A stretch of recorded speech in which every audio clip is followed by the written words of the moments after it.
So how did you start getting, I'd say, asked or get these opportunities to start teaching worldwide? Yeah, it's interesting. Yeah, it's so funny to hear from the dance perspective, because I do feel like there's this two different lives that I have, and so people in the dance world don't know, what I'm doing over here, and then people over here don't know that like I'm a bgirl, like a hip hop dancer. Like, what's that? Yeah, because I think you said you're gonna miss a few rehearsals because you're gonna be teaching yoga in Bali. Yeah. I was like, what the fuck? And then for a while, I was telling everyone in Tantrum, you were out saving the world, planting trees. Yeah. I think I screenshotted that email. I thought it was so funny. I was like, whoa, this is, yeah, like I didn't expect that. So that's why it was so fascinating. So I was like, yeah, anyways, go ahead. So sometimes I save trees around the world.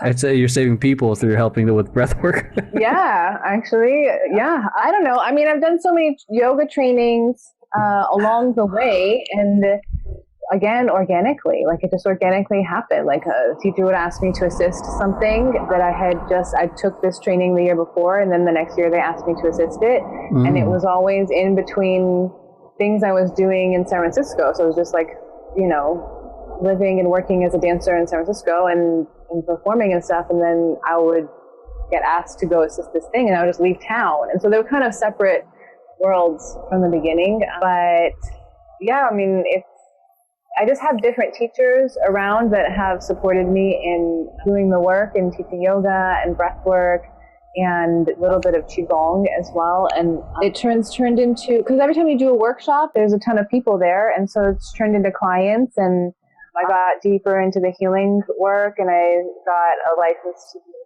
therapist. And so I started getting clients from these different workshops, and it's built on its own, and it's built to the level of, I mean, I never would have ever guessed that I'd be doing this type of work, but working with women in the Middle East healing trauma, and working with hypnotherapy and yoga and breath work, and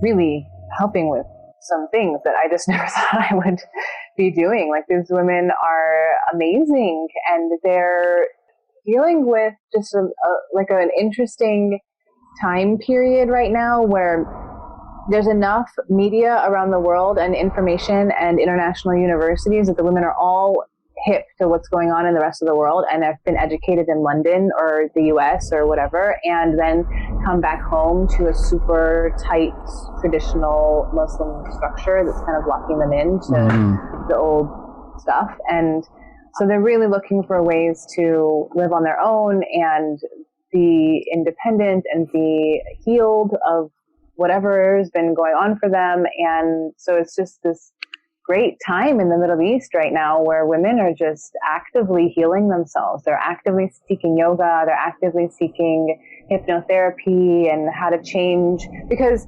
the way that you've been brought up gets programmed into your subconscious, and you can do breath work and hypnotherapy and change your subconscious and repattern your subconscious. And so they're all trying to do that work and trying to get themselves out of some situations that haven't been so deep for them. So, yeah.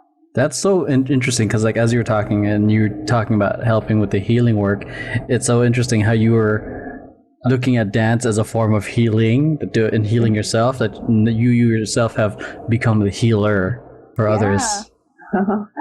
Yeah, I guess. Yeah, I mean, all areas, I guess the dance has been really healing for me, and the yoga and energy work and the therapy. Yeah. Like, let's go and talk about hypnotherapy real quick, because I know we've talked about this, and I know so many people probably are skeptical about it, but I think hypnosis works. I've been hypnotized. The closest training I've been to hypnotherapy was NLP training. Okay. So, yeah, neurolinguistic. It's just like, I've just used it. I've used it for sales tactics. What people are using NLP for. Yeah, but I've also used it like for help shift in perspectives on certain things. Because I'd say the general population undervalue is their power of words and how it can be the thing that kind of trains them to believe a certain thing or perspective, which is why like when I see people say like they can't do something, that's a simple like way of telling the subconscious, or like, you know, self-fulfilling prophecy of like, yeah, you're right, you can't do it because you're saying you can't do it. You know, Yeah. might as well quit, drop out, quit your job.